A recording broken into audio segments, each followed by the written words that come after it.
lorsque je vous écoute, vous avez la nette impression que ceux qui demandent au président à se représenter en octobre prochain, c'est ceux-là qui n'aiment pas le président. Qui le détestent, et, veulent vous, le tuer. et vous qui vous demandez au président de prendre une retraite méritée, c'est plutôt vous qui avez un amour pour le président. Absolument, et je vais le redire en d'autres termes. Et je conseille, si le président et ses services spécialisés m'écoutent, qu'il regarde attentivement tout ce qui initie des motions de soutien, d'appel à sa réélection, à sa candidature, d'où dire ou alors d'ordonner quelques enquêtes discrètes et il découvrira des choses. Eh bien, tous ceux qui, depuis lors, ont appelé Monsieur le Président à se repositionner sont en réalité ceux-là qui cachent les choses et qui espèrent que le fait que Monsieur Biya soit toujours là serait en fait une forme d'arbre qui cache la forêt. Et voyez-vous, ils poussent le cynisme loin.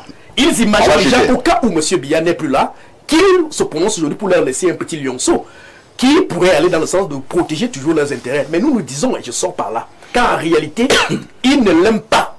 Ils le détestent même. En fait, ils aiment les avoirs qu'ils ont par le paravent de M. Biya. C'est nous qui l'aimons. Et il doit nous écouter. Et nous qui sommes sincères, qui pensons que nous allions le protéger, s'il part de là, nous lui disons, Monsieur le Président, sortez du carcan de ces sorciers et rejoignez-nous, nous allons vous protéger, nous allons vous célébrer, si et seulement si vous nous écoutez en décidant de ne pas vous représenter dans quelques mois. Pierre Blériot aimait que le fait pour le président, pour l'instant, qu'il n'arrive pas à aller au village, comme lui-même l'évoquait déjà il y a quelques années, est-ce que c'est simplement de son seul fait, seulement à lui, ou alors c'est forcément du fait de son entourage? L'entourage a certainement quelque chose à voir dans cette posture. Mais vous aviez posé une question au docteur Eboutou. Oui. Vous insinuez que le président souhaiterait avoir des obsèques en tant que chef d'État. Oui. Biya est un homme mystique. Ça veut dire quoi? Il ne faut pas qu'il perde de vue les lois mystiques. S'il meurt au pouvoir, il n'y aura pas d'obsèques comme il l'imagine. Comment ça? Ça ne s'est jamais passé comme ça. Et ça ne se passera pas comme ça. La seule façon d'avoir des obsèques dignes, c'est que lui, il nous donne cette dignité-là. Je vous assure, j'ai entendu quelqu'un dire qu'il allait protéger Paul Biya parmi les hommes politiques. C'est même l'image de Paul Biya qui doit protéger le Cameroun si Paul Biya se retire. Par contre, s'il décide de s'agripper, de s'accrocher jusqu'au dernier souffle, ce ne sera pas beau, ce ne sera pas joli. On n'aura même pas le temps de faire les obsèques. Il n'y aura pas un temps pour les obsèques. Comment ça? Non. Il y aura quel souci? Tu as un voisin. Si un chef d'État est mort en fonction, on organise normalement les obsèques. Qui les organise? La présidence. Ah, mais qui sera la présidence? Non, je ne sais pas si on veut tous faire comme si on était devenu... La présidence va se casser? Qui sera à la présidence? C'est ça le problème. Qu'est-ce qui va se passer? C'est Niel qui va organiser, parlons des institutions, c'est donc Niel qui va organiser les obsèques de Biya. Il assure l'intérim, oui. Et lui-même, ses obsèques, qui va les organiser.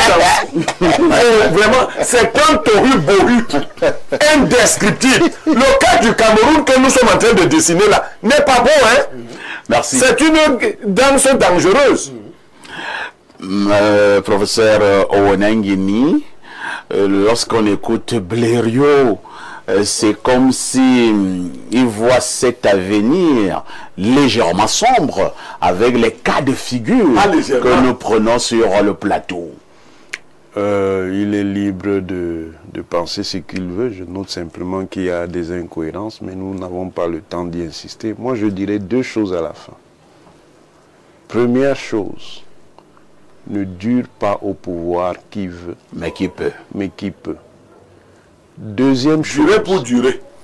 Deuxième chose. Paul Biya a déjà le gâteau. Il lui reste la cerise. Ça veut dire quoi? Mais professeur, vous parlez de plus en plus comme Jésus. La cerise. Saint-Éloi, puisque vous avez donc appris la parole.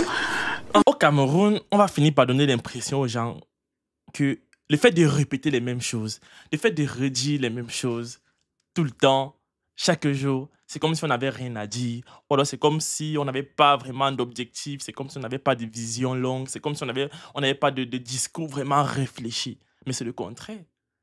C'est même ça qu'il faut pour le Camerounais. Parce que H24, à 90% du temps, le Camerounais est distrait. Soit par des buzz qui n'ont aucune utilité, soit il est ivre parce qu'il boit l'alcool toute la journée, donc il n'est pas lucide. Quand tu parles, il n'entend pas, il est peut-être sous l'emprise de la drogue ou de l'alcool, donc il n'est jamais dans son état normal. Donc il faut répéter à chaque fois pour espérer la fois où tu vas parler et qu'il sera dans son état normal pour comprendre ce que tu es en train de dire. Donc, parce qu'on sait ça, on ne va jamais cesser de rappeler les choses telles qu'elles sont. Et moi, je suis content quand j'écoute des intervenants comme ça, des gens qui n'ont pas peur de répéter les choses pour que les Camerounais comprennent enfin de quoi est-ce qu'il s'agit, de quoi il est question. Là, on ne parle pas, vas-y, forcément que quelqu'un de l'opposition prenne la relève. Mais si les gars du RDPC là, si les gars du RDPC étaient vraiment des gars bien, des gars qui voulaient que le Cameroun change, des gars qui voulaient la lumière, ils n'allaient pas du tout proposer au parti là de se représenter. Ça, c'est, ils détestent non seulement le Cameroun, ils détestent Paul Biya, ils n'ont Dieu que pour leur propre personne. Ils n'ont Dieu que pour leur propre personne. On accepte même que dans le RDPC là, choisissez quelqu'un dans le RDPC, choisissez quelqu'un. C'est si compliqué que ça. Une autre personne peut se représenter au sein du même parti RDPC. Continuez avec votre système, mais ils savent que c'est compliqué. Parce que même dans leur propre parti, là, il y a des gens qui ne sont pas d'accord avec la politique du ventre. Même dans le RDPC, là, il y a des gens qui ne sont pas d'accord avec ce qui se passe. Il y a des clans, des oppositions, des pros, des anti, vas-y, il y en a de tout dans le RDPC. Donc même eux, ils ne peuvent pas vouloir... ils ne peuvent pas s'accorder pour avoir un seul candidat dans leur propre parti. Parce qu'ils savent que ça sera le début de la fin. Le début des problèmes. Hein? Le nouveau candidat, là, même s'il est du RDPC,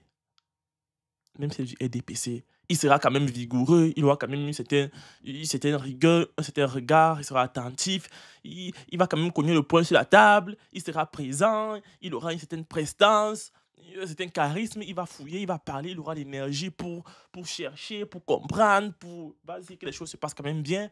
Parce qu'avec tout le bavardage que les Camerounais font là, avec toute la pression de la diaspora, la pression médiatique, la pression de ci, la pression de ça, les choses ne changent pas.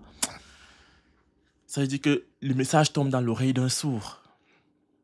Ça veut dire que le message tombe dans l'oreille de quelqu'un qui n'écoute pas, qui ne voit pas. On ne peut pas lui en vouloir. Le pâté, il a 93 ans. Il est vieux, c'est bon. On ne peut pas lui en vouloir pour ça. Hein? Et les Camerounais doivent comprendre ça. Parce que le Camerounais est toujours distrait. Quand on parle, il est toujours... Actuellement, même, il y en a même qui ont faim. On parle, ça tombe dans les oreilles de quelqu'un. On dit ventre affamé n'a point d'oreille. Donc, ils ont toujours faim. Tu parles, il n'entend pas. Le jour où il a mangé, tu ne parles pas. Le jour où il n'a pas mangé, tu parles. Donc, pour être sûr que le message passe à 100%, il faut toujours parler, toujours répéter. Et on va toujours relayer. Il faut que les gars comprennent. Moi, je pense que chacun doit prendre son destin en main dans ce pays. Moi, je ne suis pas forcément pour Maurice Kamto. Je ne suis pas forcément pour Paul Biya. Tout n'est pas encore décidé, hein. Tout n'est pas encore décidé. Ça peut se décider le dernier mois. Ça peut se décider à l'annonce des campagnes présidentielles. Donc moi, j'observe. J'observe. Et la personne que j'aurais ciblée là, je vais saturer avec. Je vais mettre la personne en avant du mieux que je pourrais. Il ne faut pas qu'on se disperse aussi trop. Il faudrait qu'on fasse quand même une sorte de coalition. Parce que l'objectif est de renverser ce même... Parce que c'est bon, vous avez fait assez. Partez! Vous avez déjà tout donné. Partez! On va répéter ça combien de fois pour que les gens comprennent.